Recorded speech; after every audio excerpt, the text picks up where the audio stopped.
Hello mga kamarites, yan, kahapon kong vlog yan, ngayon ko lang po i-upload at magbo-voice over.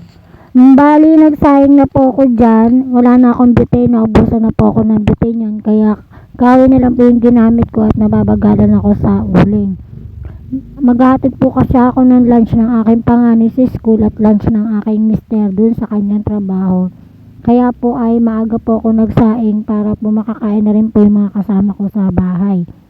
Ang ulam pala namin ay sinigang na baboy. Bumili lang po ako ng mustasa at sinigang sa gabi, baka naman, Charis. Sinalang ko na pala dyan yung baboy, kamatis, sibuyas at siling green.